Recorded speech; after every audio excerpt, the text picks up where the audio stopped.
Programa Realidades, o cotidiano à luz do saber. Apresentação, Marcelo Pelizori.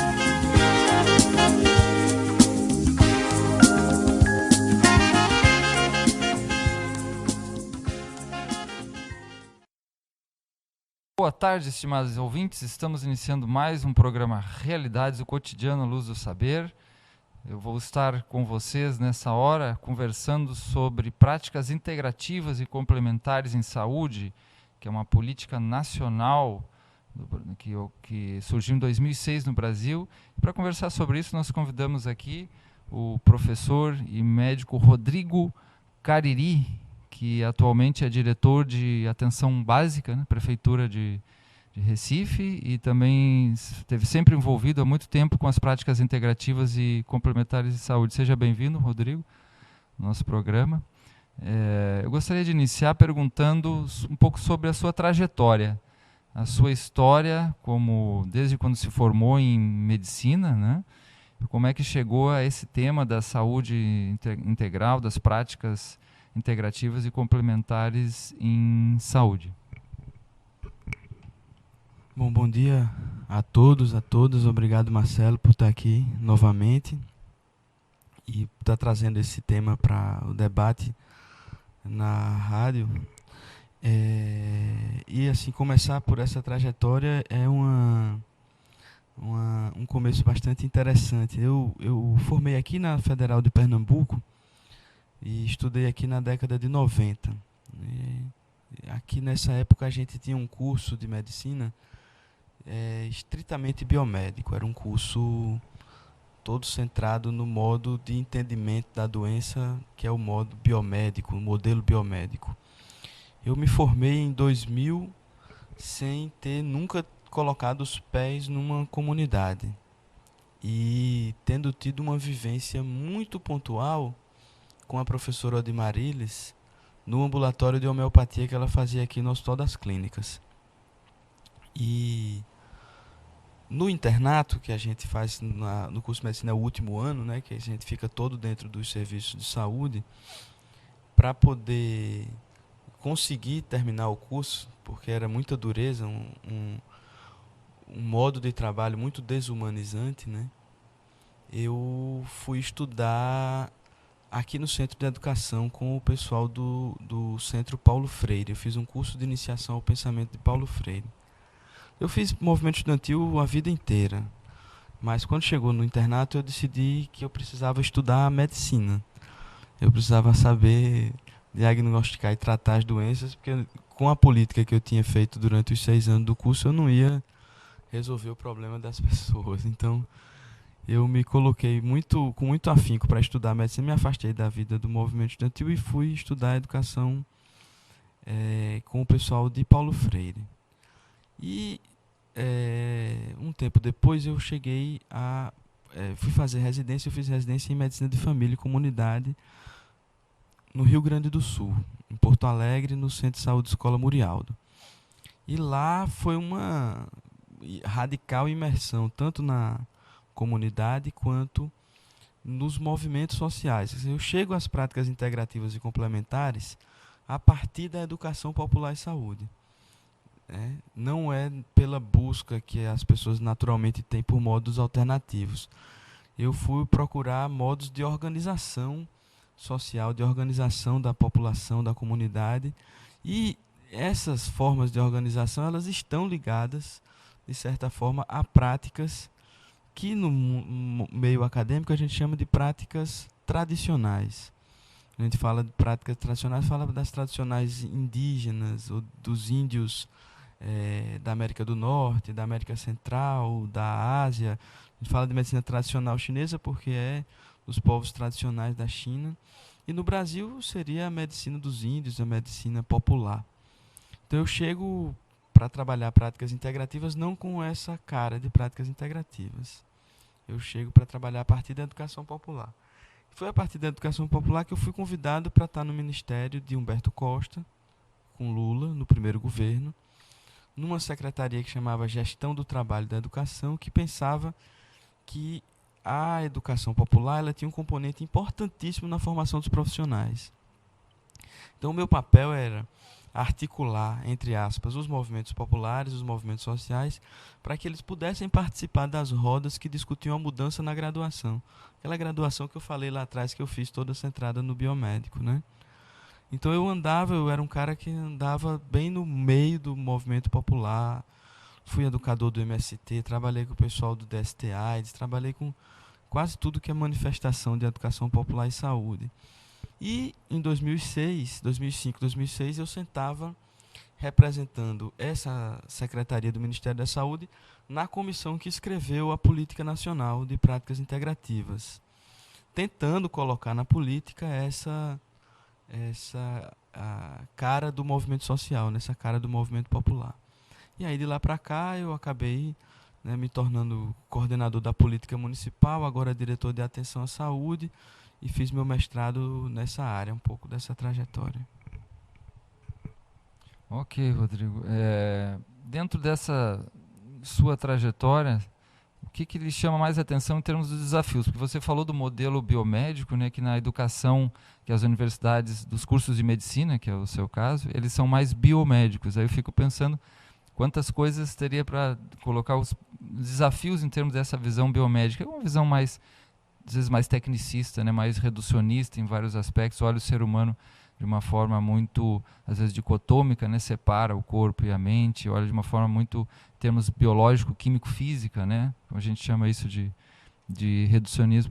Quais os desafios, digamos assim, maiores em termos de implementar uma visão que abra essa dimensão reducionista? Assim?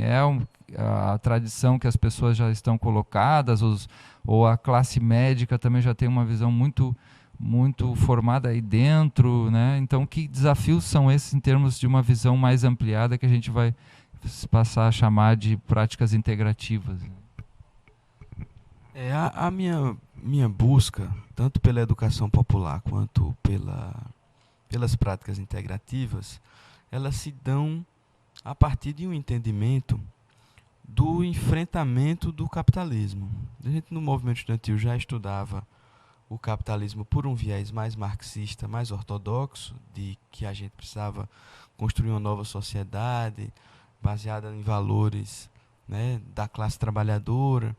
E aí, com o tempo, a gente vai conhecendo a complexidade da sociedade contemporânea e vai vendo que esse modo de explicação sozinho não dá mais conta.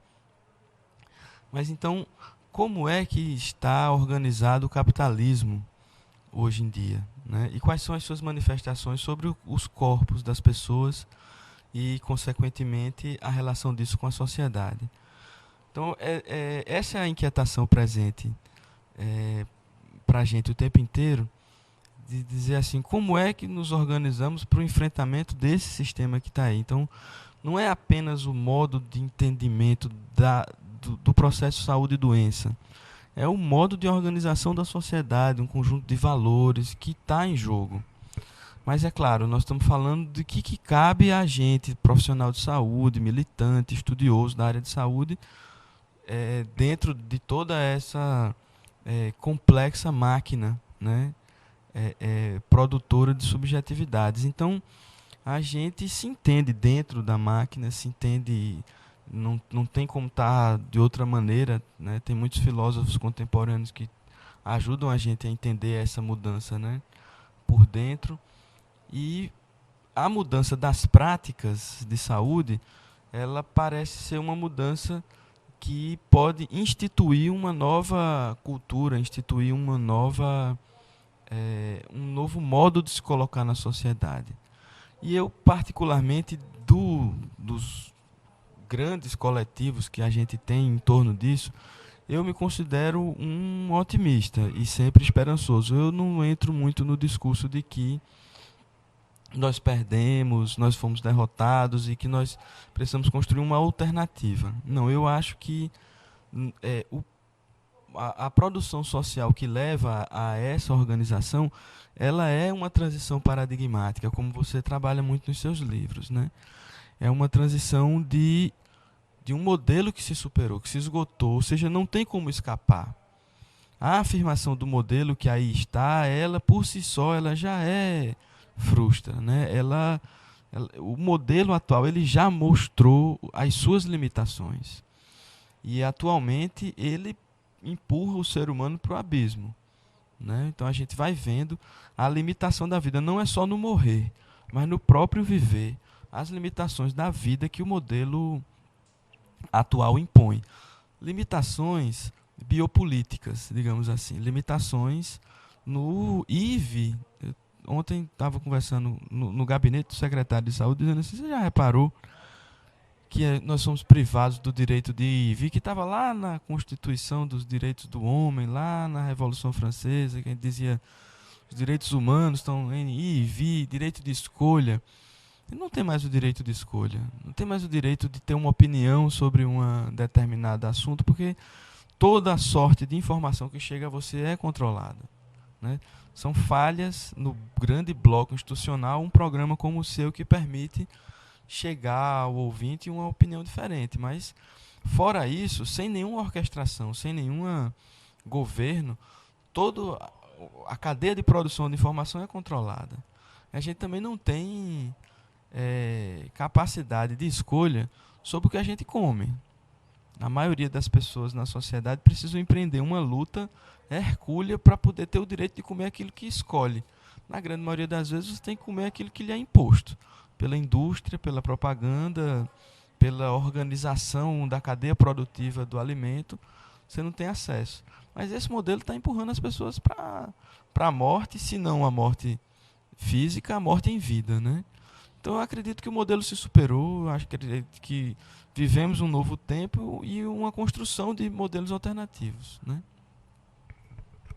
E é nesse sentido, então, que surge a chamada Política Nacional de Práticas Integrativas e Complementares em Saúde. Como é que é esse contexto de surgimento? Parece que teve todo um histórico, né, para essa política surgir, que você falou que participou em 2006, que ela foi oficializada, né, em 2006. Vamos falar um pouco desse histórico de surgimento dessa política e, basicamente, qual é a intenção dela, que talvez tenha a ver com a ideia da integralidade, né? Porque eu fico pensando assim, se surge uma coisa dessa, é que surge porque tem alguma carência que não está sendo respondida, né? Então ela surge para responder a alguma falha, né? O que ela vem complementar, então? A política nacional de práticas integrativas e complementares, justiça seja feita, né? Ela nasce em resposta à reivindicação das corporações, sobretudo corporações médicas. E o seu resultado é a expressão disso. Ela não é uma política plural, ela não é uma política inclusiva, ela é uma política restritiva. Precisamos ser... nós discutimos bastante isso no 10º Congresso de Saúde Coletiva agora, na mesa em que eu estava com o professor Nelson Felice, a gente discutindo esses instituintes. Quer dizer, foram os médicos acupunturistas que reivindicavam maior espaço e reconhecimento no SUS, os médicos homeopatas. Como muita coisa que aconteceu no primeiro governo Lula, ela foi uma construção democrática, né? Os movimentos populares tentaram participar. A gente trazia a voz por dentro do governo de uma tentativa de construção com os movimentos populares, por exemplo, sobretudo na área de fitoterapia. A gente defendia que a política fomentasse o cultivo de plantas medicinais na perspectiva popular. Mas a força do marco regulatório da Anvisa impôs uma política que é altamente restritiva. Uma política que diz assim, só pode ser considerado fitoterápico aquilo que tem comprovação de bioequivalência, comprovação de eficácia farmacoquímica. Isso reduz o medicamento fitoterápico, a planta medicinal, a mais um medicamento. A gente entende a preocupação da Anvisa, que era com o uso irrestrito e não orientado de plantas medicinais, que a gente vê o tempo todo nossa população fazendo. E das pouquíssimas situações de intoxicação que a gente sabe que acontecem por uso de plantas, né? Mas, sobretudo, o modus operandi da Anvisa. A Anvisa faz isso, a Anvisa é uma agência de regulação, ela trabalha com isso. Mas o fato é que já é difícil na sociedade de hoje que as pessoas cultivem plantas medicinais e que procurem caminhos de autocuidado com as plantas. E aí você tem uma política nacional que se outorga o direito de dizer o que é e o que não é planta, como pode ser comercializado, como devem ser os rótulos, as embalagens, a conservação, tudo mais, aí você exclui uma grande parcela da população. Tem outras políticas, tem outras práticas, né, que também ficaram de fora desse elenco, né, porque não tinham justamente respaldo, abre aspas, científico, fecha aspas, para aprovação, né. Nessa ocasião, a gente fez um grande diagnóstico no Brasil e a prática integrativa mais difundida no SUS era o Reiki. Só que ninguém tem comprovação material, né, em estudos controlados, randomizados, de que o Reiki faz algum efeito. Então não tem como botar na política nacional o Reiki. E aí a gente saiu uma política com quatro áreas, que era a acupuntura, medicina tradicional chinesa, a homeopatia, o termalismo, o uso de águas termais, e a fitoterapia. A medicina antroposófica, que era uma das nacionalidades que a gente contava que estivessem, ela ficou apenas como um observatório, porque eram tão poucas as práticas no Brasil que não se entendia como a possibilidade de introduzi-las no elenco. Mas a gente fala mais sobre isso. Ok, temos tempo ainda, Vitor? Temos mais um pouquinho de dois minutos de tempo. Então, dentro das práticas integrativas em saúde, né, de 2006 até agora, assim, o que você vê em termos de uma maturidade, um crescimento dessa política? Você fala que ela tem um certo tipo no surgimento de uma certa pressão de algumas também categorias, alguns setores, né? Mas hoje parece que ela também serve como um grande guarda-chuvas, né, para várias coisas que estavam excluídas desse sistema, que eram olhadas simplesmente como alternativas e banais, ou sem funcionamento, que agora começam a ser olhadas de uma outra forma, né, e começam a ser repensadas. Assim, como é que você vê isso? Então, era exatamente, agradeço a pergunta, porque permite situar um pouco de uma análise, né, do que se tornou a política. Eu estava falando antes de como ela nasceu, qual foi sua motivação inicial, mas é claro que ela abre uma brecha no bloco institucional do Ministério da Saúde e da Política de Saúde para discutir isso. Permite, entre outras coisas, que nós estejamos aqui conversando sobre isso, né? E ela também inaugura um calendário de atividades e discussões sobre isso, né? E autoriza outros entes da Federação Brasileira, estados e municípios, a terem políticas próprias, e nessas políticas a gente encontra algumas políticas um pouco mais ousadas. A política de Recife, que a gente publicou esse ano, ela já reconhece práticas de reconhecido valor social como práticas integrativas no território do Recife. Por exemplo, a bioenergética, a análise bioenergética, a contação de histórias, ou a psicomotricidade relacional, que são psicoterapias, né, corporais. Elas são não seguem uma racionalidade diferente da racionalidade ocidental, mas para o município do Recife se constituem práticas integrativas pelo que elas conseguem agregar de valor social, de articulação de rede, de contraposição a um modo de visão do humano ou do adoecimento que aqui em Recife a gente entende interessante de reconhecer e incluir na política, né? Ok, nós estamos conversando com o professor médico Rodrigo Cariri, que trabalha como diretor de saúde, né, na Prefeitura do Recife, e também é professor do Departamento de Medicina Social da UFPE. Voltamos logo a conversar sobre esse tema de políticas integrativas em saúde.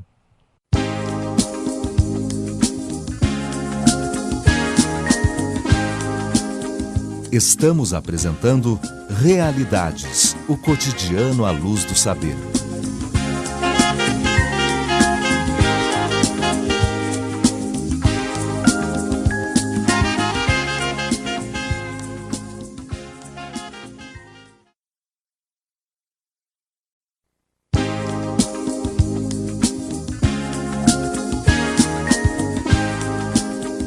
Voltamos a apresentar Realidades, o cotidiano à luz do saber.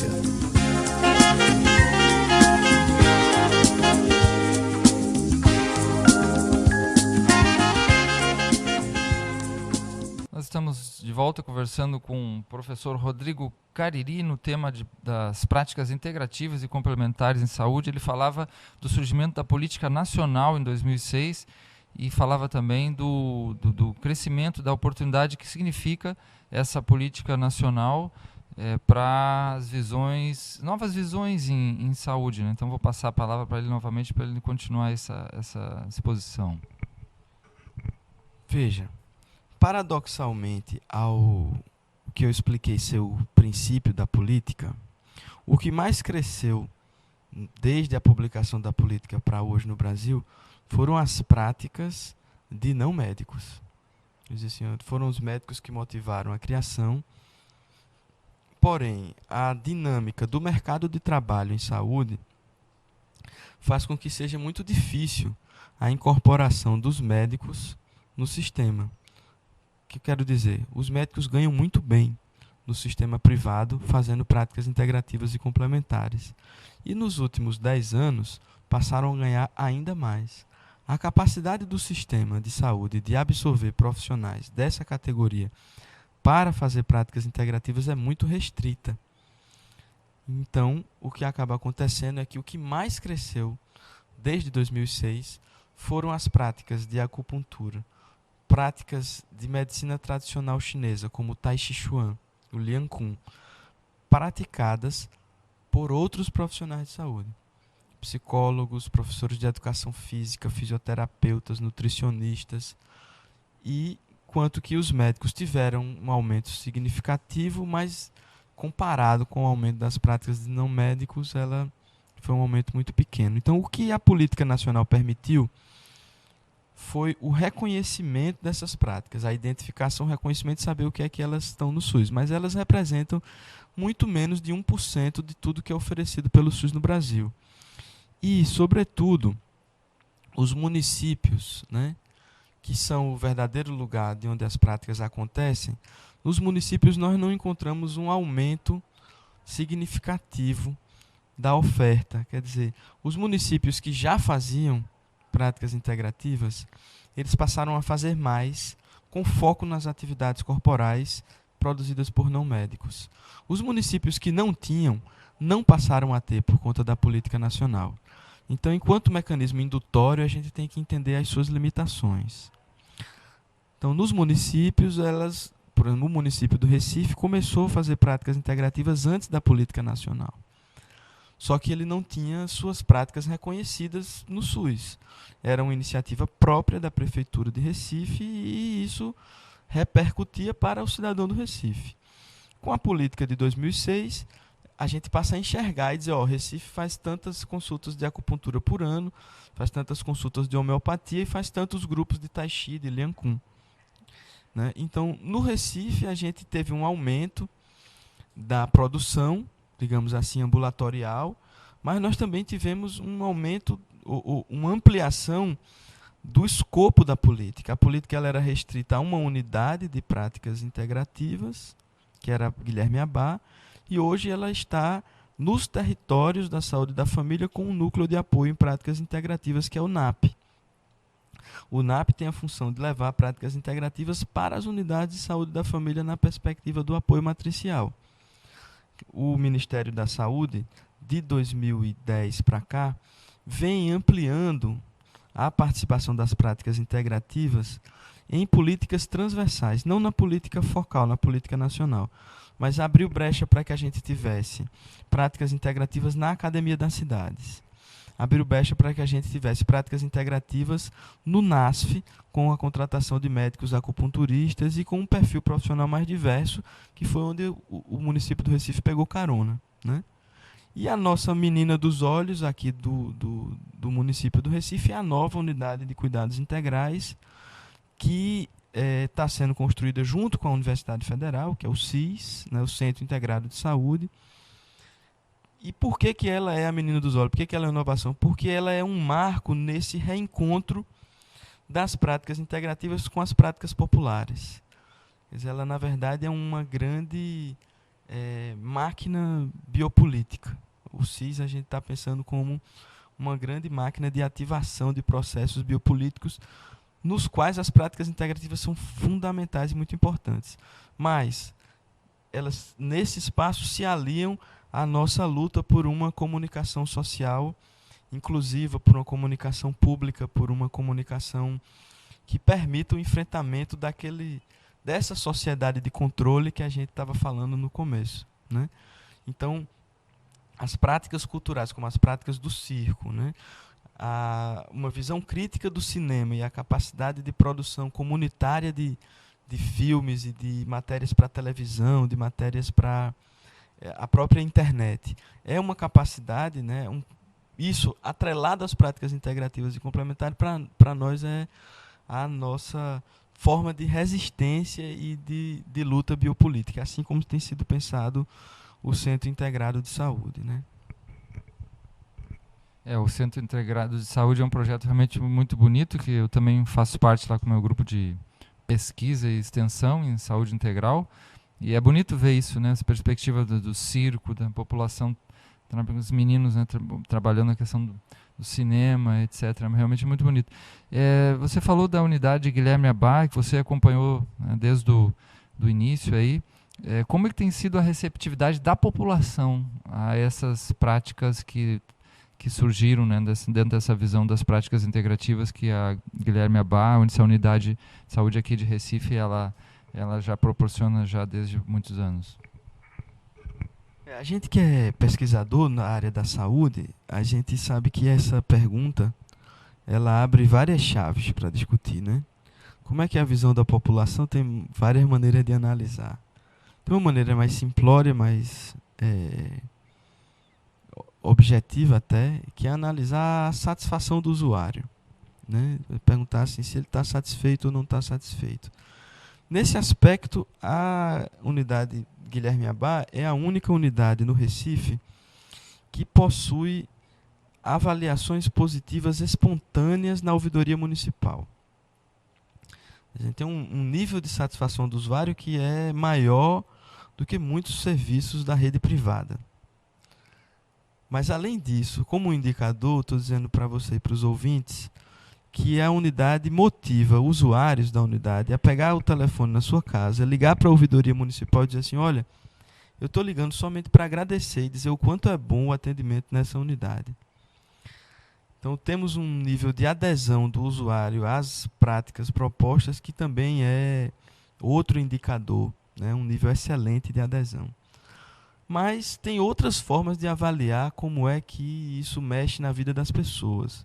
Paulo Henrique Martins, professor da universidade, propõe uma avaliação centrada no usuário, mas que rompe com uma lógica utilitarista com o Estado, que é essa avaliação da necessidade do usuário ou da satisfação do usuário, às vezes impõe.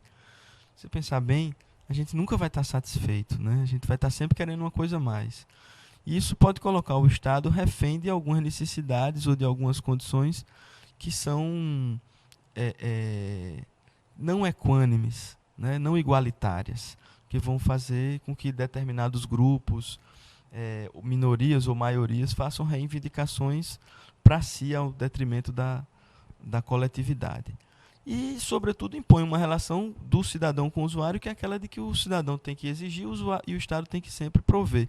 Mas e como é que fica o usuário ou o cidadão na produção da sua própria saúde? Então, a metodologia de análise de redes que o professor Paulo Henrique desenvolveu permite que a gente se debruce nessa relação do Estado com o cidadão de uma maneira não utilitarista. De uma maneira em que a gente, inclusive, convide o usuário a pensar qual é o seu lugar na sua trajetória de construção da sua própria saúde, que é também uma forma de construção desse novo paradigma, né? E aí, nessa perspectiva, como é que a gente poderia analisar? Eu usei essa metodologia na dissertação de mestrado, na pesquisa do mestrado, e a gente viu que, para além da satisfação individual, as práticas integrativas e complementares têm um forte componente de reconstituição das redes sociais. Então existe uma rede que se constrói a partir dos encontros que são produzidos na Guilherme Abá. Isso não é uma coisa que seja muito comum em outros serviços de saúde. Então, a gente restitui o espaço público à medida em que vai fazer Tai Chi Chuan na praça, à medida que a gente vai fazer uma prática como Lian Kun, e restitui relações de mútuo e recíproco cuidado, instalando uma nova relação entre pessoas, entre cidadãos. Esse é um componente mais refinado da análise da política, né? E imagina que isso está acontecendo nas comunidades do Recife, na Bomba do Emetério, no Alto do Capitão, no Córrego do Genipapo, no Clube dos Delegados, Enchendo Estrelas. Isso são comunidades onde a gente está levando a oferta dessas práticas e que a gente vê emergir esse tipo de organização, né? Rodrigo, o governo brasileiro, a gente tem visto alguns dados, tem aumentado até alguns recursos em termos para a saúde nos últimos anos, né? Teve anos que chegou aí a 140 bilhões de reais no gasto de saúde. Por outro lado, a gente olha a população brasileira, os índices de doenças, os índices epidêmicos são enormes, né? São muito grandes. Você vê, Recife mesmo, é o terceiro, se diz talvez o segundo polo médico do Brasil, e os índices em termos de saúde da população são terríveis, assim, vamos olhar, né? Então, o que está acontecendo? O que realmente está faltando em termos de uma visão para proporcionar saúde da população, né? Afinal, se diz sistema de saúde, né? E por que não consegue realizar isso? Você tocou num aspecto que é fundamental para a gente analisar, que é a questão do financiamento em saúde. Desses 140 bilhões de gastos com a saúde, 60% deles são gastos privados, né? 40% são gastos públicos.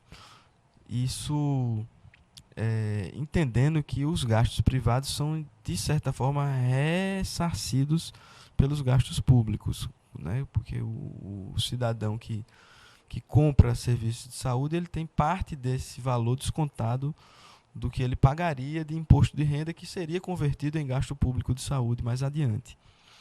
Então, isso já fala de da expressão do que é a nossa sociedade pós-ditadura militar, né? Como os militares aliançados com o capital deixaram o nosso país em termos de organização desse sistema de saúde, como você colocou, né? No regime militar, a gente viu uma radical, gigantesca expansão do parque hospitalar brasileiro, toda ela orientada pela inteligência norte-americana de fazer saúde, que era o entendimento de que isso era um mercado. E nós seguimos com essa perspectiva. A Constituição de 88, ela traz um marco inovador. Ela diz que o direito à saúde é universal, né? E que ele é responsabilidade do Estado.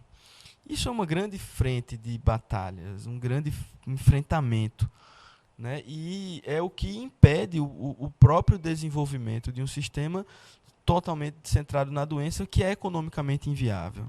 Os Estados Unidos gastam 300 ou 3 mil dólares habitante ano dentro desse modelo e não conseguem oferecer o que o Brasil consegue oferecer enquanto sistema de saúde público, gastando 500 dólares por habitante, um sexto do que eles gastam.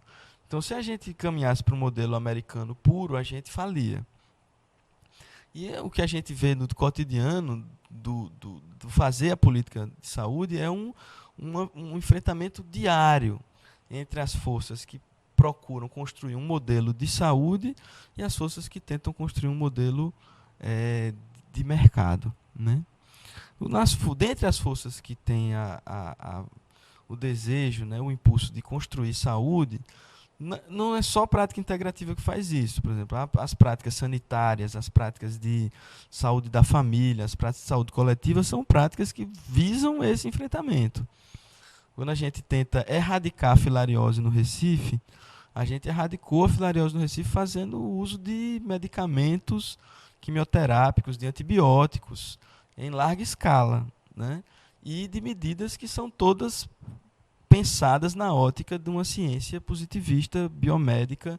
Assim, o que dá a filariose? É a Wuchereria Bancroft. É uma filária que entra no sangue periférico, na linfa, que tem tal antibiótico que mata, e nós vamos dar esse antibiótico para várias pessoas, nós vamos cortar o ciclo de produção da doença. Não tem nada de integrativo aí, meu amigo.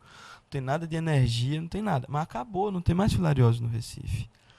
Né? Isso é um enfrentamento diferente do enfrentamento de quem tenta oferecer estratégias de emagrecimento, de medicina estética, que é uma das expressões mais aguçadas do capital sobre os corpos. Né?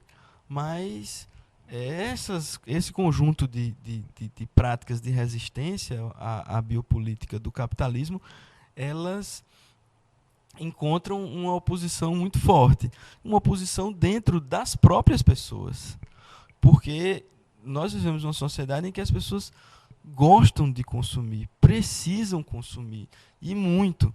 E saúde tornou-se um bem de consumo. E ao médico hoje é uma atividade parecida com ir ao shopping.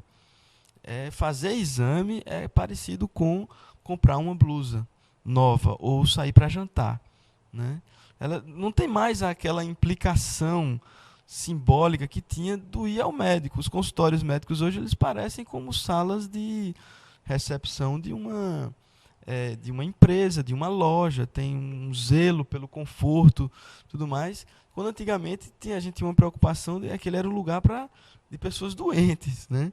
Então hoje você vê muito interessante pessoas com câncer, né? Indo à sala de um médico e tratando daquilo como se fosse uma coisa trivial, assim, um procedimento, trocar um filtro de óleo de um carro. Eu vim aqui fazer a minha quimioterapia, mas eu saio e volto para o trabalho, entendeu? Aquilo, mesmo o adoecimento pelo câncer, não muda aquele andar a vida da pessoa, não causa nenhuma, né, possibilidade de questionamento sobre o modo de produção dessa doença em particular, né? Certo, vamos fazer um pequeno intervalo, né? Já voltamos aqui conversar aqui com um professor e doutor Rodrigo Cariri, que é diretor de Atenção em Saúde da Prefeitura do Recife, e também professor do Departamento de Medicina Social da UFPE, dentro desse tema Práticas Integrativas e Complementares em Saúde.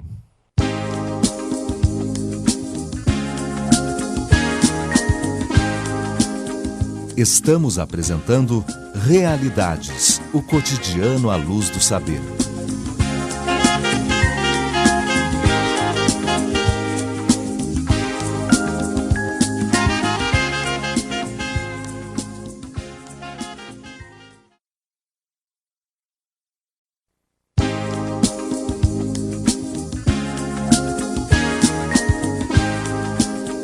Voltamos a apresentar Realidades, o cotidiano à luz do saber.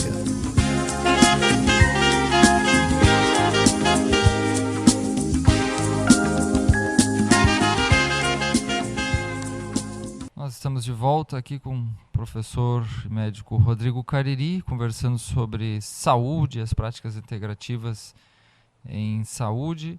Ele também participou recentemente da Abrasco. Vamos falar um pouquinho, então, Rodrigo, sobre como é que tem sido esse movimento da saúde coletiva, né? Você participou desse grande encontro nacional que ocorre aí frequentemente no país, e também entrar no tema da educação popular em saúde.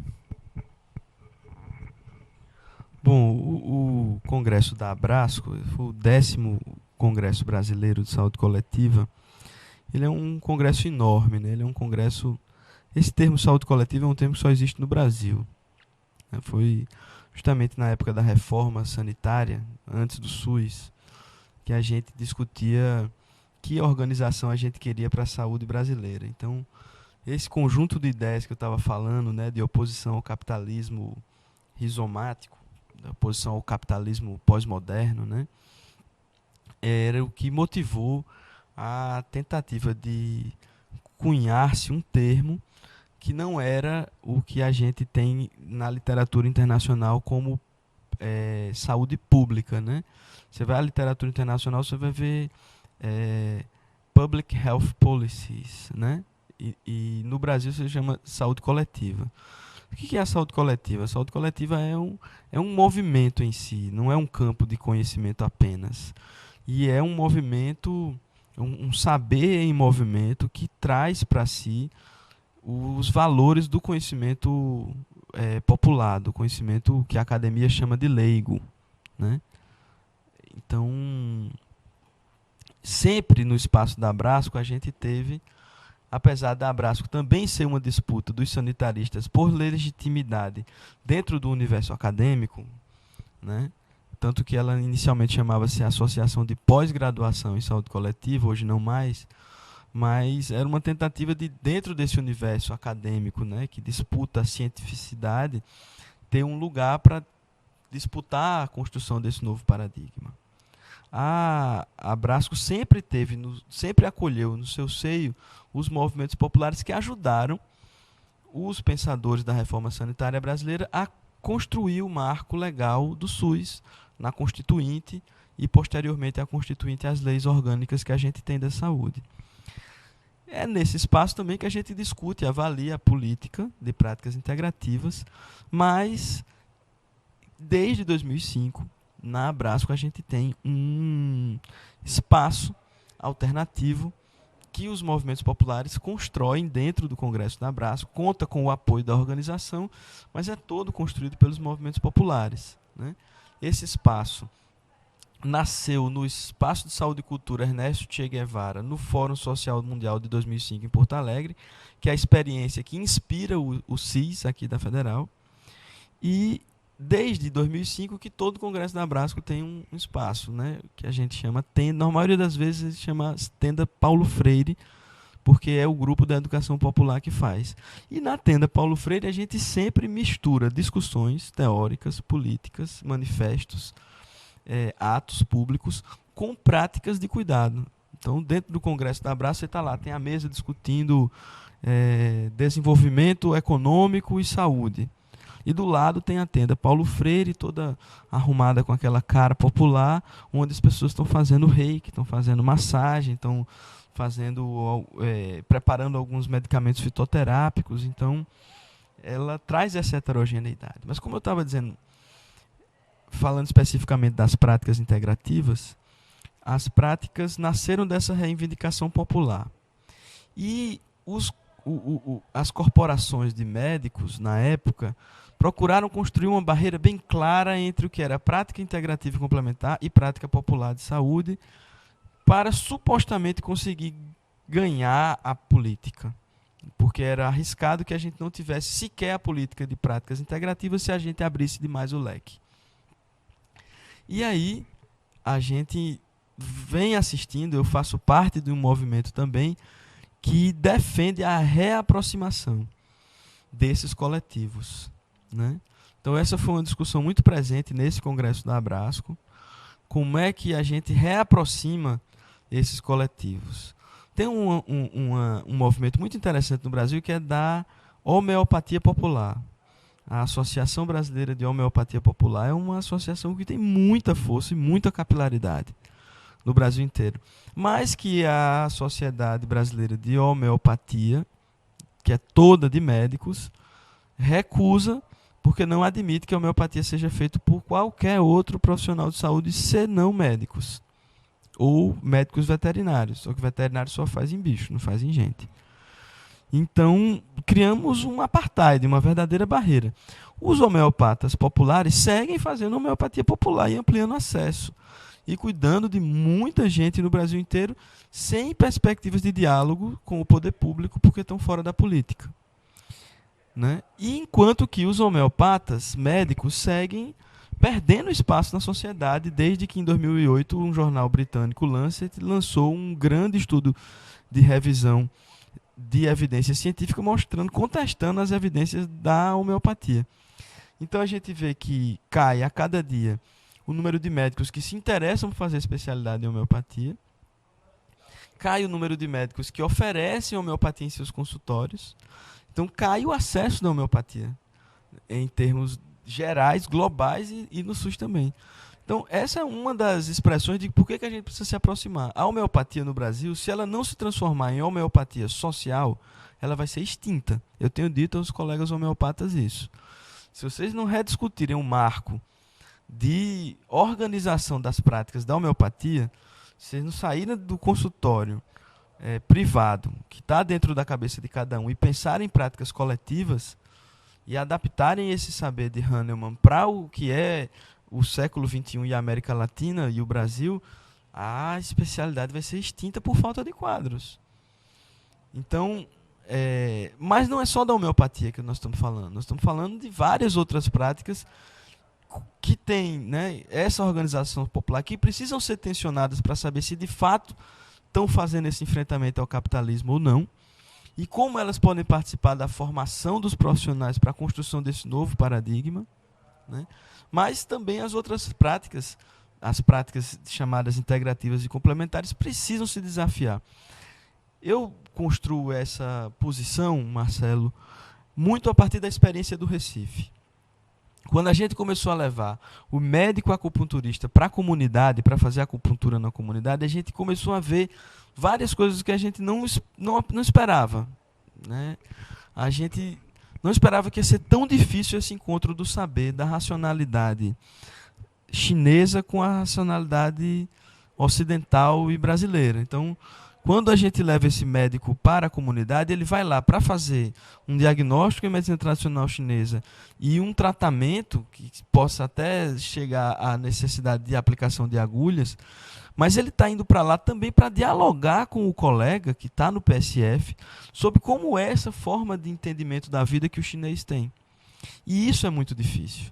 O encontro entre o modo de explicação microbiológico, biomédico, biomolecular e a teoria dos 5 elementos e a teoria dos meridianos é um encontro difícil. Não é só difícil para o médico de saúde da família entender, mas é difícil para o acupunturista também dialogar e se colocar no lugar do médico de família, que tem todo aquele universo de coisas para trabalhar. Então, o terapeuta integrativo tem chegado nas comunidades com uma lógica muito do que ele fazia no centro de práticas integrativas, na clínica, naquele espaço onde tem yoga, onde tem, sabe, alternativo, mas que é tudo controladozinho, todo mundo paga e paga bem para manter o espaço é todo bonito, harmonizado, feng shui, com incenso, né? E não é isso que a gente encontra na comunidade. Então essa experiência fez assim, provocar que os terapeutas, práticas integrativas, precisam se aproximar do SUS, precisam entender o SUS, precisam entender as necessidades de saúde da população e entender que às vezes suas práticas também são prescritivas. Quando as pessoas estão doentes de um determinado problema objetivo que precisa ser resolvido ali naquela questão, e o cara está querendo problematizar o todo, discutir o realinhamento energético, tal, e isso se torna uma prescrição. Se você não fizer, um dos descritores do ato prescritivo é o terror biomédico, né? Se você não tomar esse remédio, você vai morrer. Seu colesterol está alto. Se você não tomar uma simvastatina, você vai ter um infarto e você vai morrer. Assim que o médico convence as pessoas de fazer as suas medidas preventivas. E às vezes o terapeuta integrativo diz a mesma coisa. Se você não parar de comer carne, se você não fizer meditação todo dia, se você não realinhar-se energeticamente, não é só você não, é você e suas próximas 3 gerações estão condenadas. Então é preciso ter essa aproximação, né? E a aproximação mais bem sucedida que a gente teve foi com o curso de agentes comunitários de saúde. Isso não estava no nosso plano municipal e caiu na nossa mão como uma luva, porque o curso técnico de agentes comunitários de saúde, ele tem por finalidade formar o agente comunitário de saúde com nível técnico, né, com o nível médio, e a gente criou um curso específico para isso dentro de Recife. Foi um curso formulado a partir do cotidiano das unidades de saúde, pelos médicos, enfermeiros, dentistas, psicólogos, nutricionistas, que desenharam um perfil curricular em parceria com a Escola de Saúde Pública do Estado, para o ACS. E esse curso, inevitavelmente, vai paulatinamente tecnicizando o trabalho do agente comunitário de saúde. O cara que era um educador popular nato, por ser da população, ser da comunidade, ele vai incorporando aqueles valores biomédicos e vai se colocando como doutor. Ele vai pelo convívio e pelas discussões de equipe, ele vai aprendendo a se portar e falar como médico, como enfermeira, como dentista, como profissional de saúde. E vai perdendo aquela perspectiva popular comunitária. Quando as práticas integrativas chegaram como uma oferta para o curso, foi um reencontro dos agentes comunitários de saúde com a sua antiga prática de promotores de saúde. Foi um reencontro com uma autonomia de produzir saúde por uma lógica que não é necessariamente a lógica biomédica, né? E foi um encontro muito feliz, assim, dos agentes estarem profundamente emocionados com isso, dos agentes estarem, exatamente, ressignificando seu lugar na equipe. Ah, agora sim, essa história de terapia comunitária, eu me sinto capaz de fazer alguma mudança na vida das pessoas. Porque até então eu só estava levando marcação de consulta, eu só estava dizendo a ele que o menino tem que se pesar, que a mulher tem que fazer o pré-natal e vigiando a vida das famílias. Agora eu posso botar as pessoas numa roda, fazer terapia comunitária e ajudar minha comunidade a se relacionar melhor e melhorar as suas condições de saúde que estão implicadas nos relacionamentos interpessoais e coletivos. A capacitação ela foi em várias áreas das práticas integrativas, como a gente entende em Recife, porque terapia comunitária não é nada integrativo no senso estrito da palavra, não usa nenhuma outra racionalidade. É uma adaptação que o Adalberto Barreto fez no Ceará para exatamente isso. Pegou a psicoterapia e transformou ela numa psicoterapia do SUS, né? Mas também tivemos Tai Chi Chuan, tivemos yoga, tivemos alimentação viva, e tudo isso são questões altamente instrumentais que os agentes podem fazer. Então eu acho que é nisso que está a grande potência das práticas integrativas para essa década que vem aí. O Ministério da Saúde tem se mostrado sensível e bastante interessado. Na verdade, essa gestão do Ministério da Saúde tem uma visão crítica da política anterior pela sua parca reprodutibilidade. Quer dizer, para eu ampliar acesso em acupuntura no país, eu precisava formar mais acupunturistas. Mas para eu ampliar o acesso em Tai Chi Chuan e Lian Kun, eu faço uma articulação com a Academia das Cidades e boto, como em Campinas a gente tem relatos de mais de 10 mil pessoas fazendo Lian Kun. Então, em Belo Horizonte, um programa que 150 unidades de saúde da cidade oferecem Lian Kun. Então, é uma ampliação de acesso, né, muito maior e muito mais reprodutível, porque eu não preciso formar um especialista, eu posso formar um cara nos 18 exercícios e começar a fazer, porque não é iatrogênico, entendeu? Então, acho que é nessa aliança, né, retomada da aliança da educação popular e saúde, das práticas populares e tradicionais brasileiras com as práticas integrativas, que eu acho que está o futuro dessa política. Certo, são muitas coisas interessantes aí que o professor e médico Rodrigo Cariri nos coloca.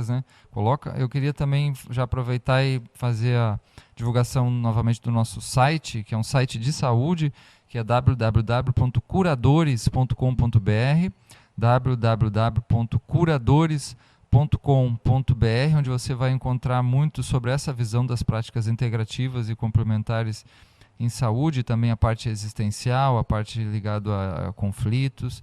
E também lá você encontra também os livros que nós organizamos, né, que é o livro Saúde em Novo Paradigma, que é um livro de 12 autores, Saúde em Novo Paradigma, editora da FPE.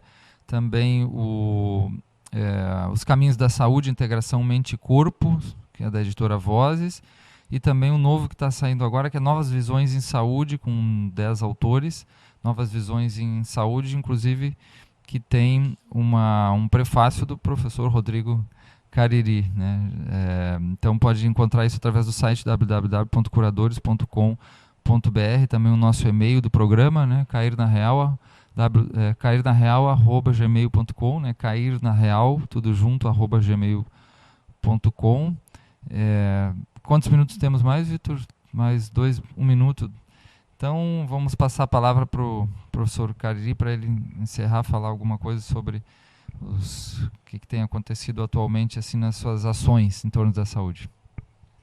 Eu queria somente deixar um abraço para os ouvintes, para você, agradecer a Vitor aqui que está na técnica da rádio gravando para a gente e colocar à disposição do que precisarem na Secretaria de Saúde, na Guilherme Abá, e convidar todo mundo para fazer parte desse movimento que está sendo o Centro Integrado de Saúde, já que ele tem uma plataforma, uma incubadora de práticas populares de arte e educação que acolhe as experiências da sociedade.